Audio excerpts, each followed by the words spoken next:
Hello hello and welcome everyone, welcome to the channel. भाई क्या हाल है आप लोगों के? मौज मस्ती चल रही है कि नहीं? देखो भाई, मौज मस्ती होती रहनी चाहिए। अपन को देखा आज मौज मस्ती के साथ हम कवर करने वाले हैं NCERT solution chapter number 4, what books and burials tell us. बहुत ही क्रिस्पी, बहुत शॉर्ट और बहुत मजेदार फॉर्म में ऑलरेडी एक्सप्लेनेशन आ चुका है। नहीं देखा तो जाके ऊपर यहाँ पे आई बटन में लिंक आ रहा हुआ, जाके देख सकते हो। और चलो अब हम क्वेश्चन आंसर शुरू करते हैं। पहला क्वेश्चन बहुत ईजी है क्योंकि वो क्या है, मैच द फॉलोइंग।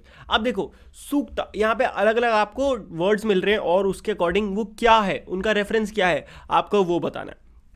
तो इजी से शुरू करते हैं। सबसे पहले यज्ञ। देखो ऐसा है, मैं यहाँ से भी बता सकता हूँ बट मैं उस फॉर्म में कर रहा हूँ कि अगर आप आंसर कर रहे हो तो कैसे कर रहे हो। तो बहुत इजी बनाओ। यज्ञ, यज्ञ वर्ड से पता चल रहा है कि यज्ञ। तो यज्ञ को इंग्लिश में क्या कहते हैं? सैक्रिफाइस। चैरियट्स, रथ होते हैं, तो ये कहाँ यूज होते हैं? बैटल्स में यूज होते हैं। दास, स्लेव को कहते हैं। मेगालिथ क्या थे? स्टोन बोल्डर्स थे, स्टोन के बड़े बड़े पत्थर। एंड लास्ट में सूक्त, ये क्या थे? Well sad. सूक्त जो थे आपके ऋग्वेद में जो श्लोक है ना, वो सूक्त कहलाते हैं। क्लियर? शाबाश, वेरी गुड, चक दे फटे। क्वेश्चन नंबर 2 पे आते हैं। Complete the sentences. Slaves were used for, किस लिए यूज होते थे? Do what ever work there masters wanted, जो भी उनके मास्टर बोलते थे वो काम वो करते थे। Megaliths are found in the Deccan, South India, North East and Kashmir. अब ये मेगालिथ क्या है? मेगालिथ बहुत बड़े बड़े स्टोन के पत्थर हैं, ठीक है। स्टोन सर्कल्स और boulders on the surface were used to. अब ये जो स्टोन के पत्थर थे छोटे छोटे, या बोल्डर्स इन्हें कहते हैं, ये कहाँ, मतलब ये सरफेस पे जो मिलते हैं, ये किस लिए थे?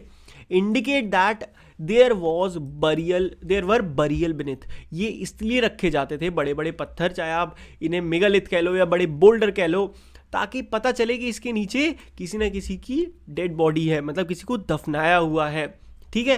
Port holes were used for entering the burial places. Burial places में जाने के लिए पोर्ट होल्स यूज किए जाते थे, थोड़ा अंदर जाने के लिए। पीपल एट इनाम गांव क्या खाते थे वहां के लोग? Barley, wheat, peas, pulses, rice, millet, fruits, sesame, also animal flesh, fruits. तो भाई इनाम गांव क्या है? इनाम गांव एक ऐसी साइट है जहां पे बहुत सारी डेड बॉडीज मिली हैं।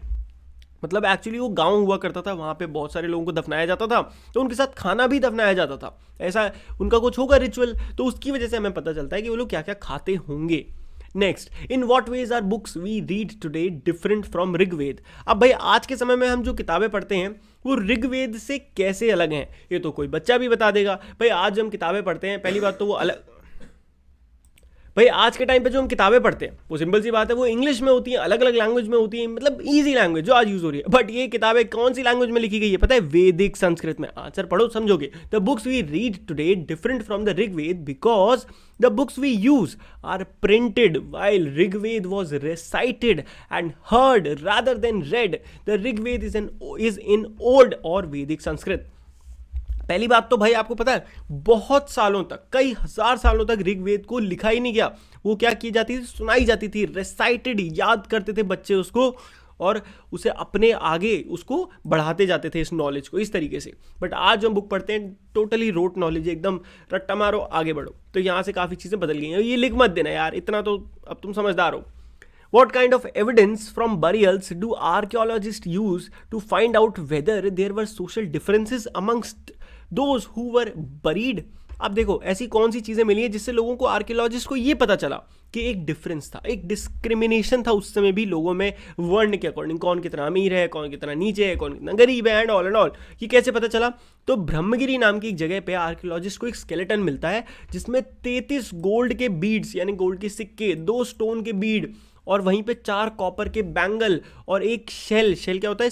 आपने सी में देखे ना, जो समुद्र में से शेल निकलते हैं वो, और बहुत सारी अच्छी अच्छी चीज़ें, हीरे जवाहरात टाइप, ये मिली है। बट वहीं पे जो बाकी सारे स्केलेटन थे उनमें सिर्फ कुछ मिट्टी के मटके रखे थे।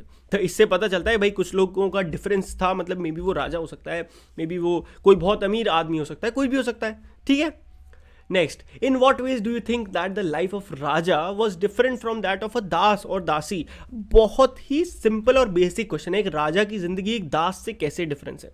अब देखो, raja was a powerful leader, in fact the most powerful leader of the state who use to rule, while dasa या फिर dasi are captured slaves who use to serve their masters, है ना।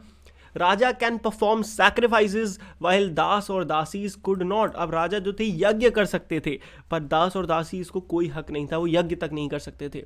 राजा was a free man while dasa और dasis have to do what their master said. तो एक ही line को 3 बार 3 अलग अलग भाषा में लिख दिया है। यही होता है स्मार्ट आंसर लिखना। आपको भी सोशल अगर आगे तक पढ़नी है तो ये आप ट्रिक सीख लीजिए, ठीक है। इसी के साथ चैप्टर हो गया अपना समाप्त। अगर आपको वीडियो लगी है अच्छी तो फटाक से कर दो वीडियो को लाइक, किसका कर रहे हो वेट, है ना, और सब्सक्राइब मारो अगर अभी तक नहीं करा है। मिलते हैं नेक्स्ट वीडियो में, तब तक के लिए गुड बाय, टेक केयर, मौज मस्ती करते रहिए।